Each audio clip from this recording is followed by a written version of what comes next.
why wouldn't an all-in-one be better? Okay, this question comes from Mahir in Boston, Massachusetts. Yeah, no, I'm not going to get going about accents.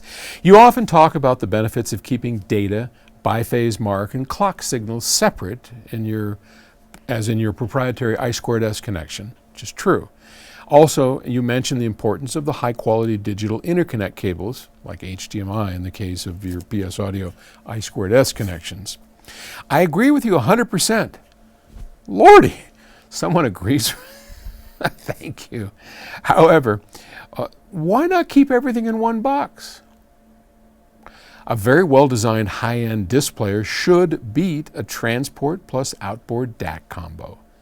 In one box, everything would be only inches away from each other and likely on the same PCB. No need for SPDIF conversions and possibly share the same clock. Other than the ability to mix and match components and connect all your digital sources, why would you want an outboard DAC over a very well-designed, high-quality player? Well, Mahir makes a really good theoretical point.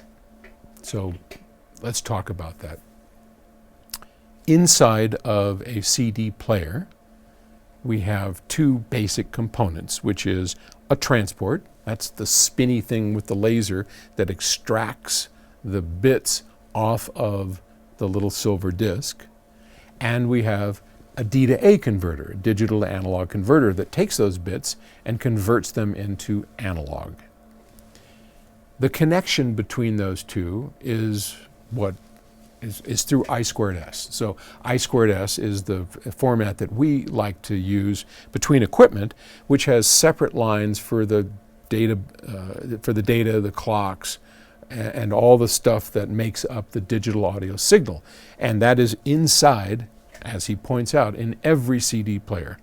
And when you take a traditional CD transport, which is just the part with the spinny little disc and the laser, or even just your CD player has a digital output, it uses a process called SPDIF, the Sony Philips digital interface.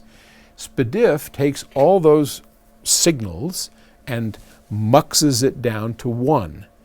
And then when you take that into a DAC, you have to unencrypt it and take it back into its separate places. So we go from separate everything down to a single, and then we have to take it back out. And in that process, we can muck up sound. We can certainly not do it any favors, and which is why we like to have the I2S HDMI cable that he referred to, because now we're not taking it down and bringing it back up. It's a better communication thing. But wouldn't it be better in the first place to not have to do any of that?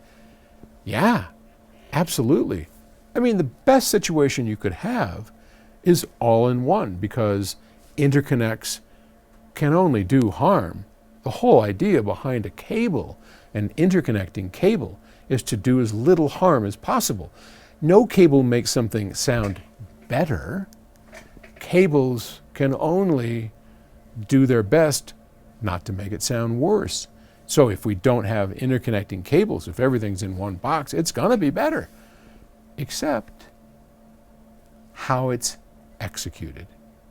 Okay, so a separate CD player has a separate power supply, a separate chassis, a special set of attentions paid only to maximizing that unit's performance. So the output of it, if we do it right, is going to be perfection itself. Now that's something that most CD players don't bother doing. They use one power supply that feeds both the DAC and the CD player. So a shared power supply will never be as good as separate power supplies. Inside every chassis, there's a hell of a lot of electromagnetic interference, EMI, and that can interfere with the circuitry inside. So separating them into separate chassis eliminates that. So those are the practical concerns every engineer has to face. And the answer to your question, why separates are generally better than all-in-ones. It's a trade-off. Engineering is always the most eloquent or the most elegant set of compromises possible.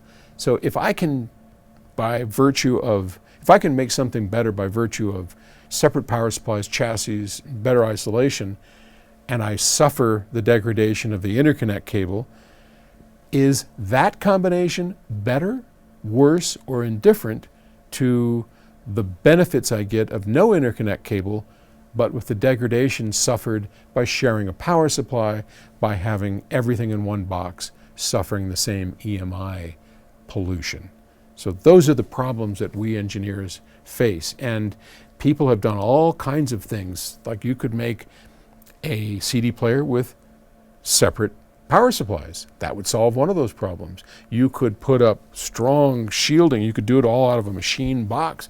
And in the end, you probably would have a better product, but it's going to be pricey to do all that stuff. So there's your trade-offs. Okay, great question. Thanks for asking it. We'll talk tomorrow.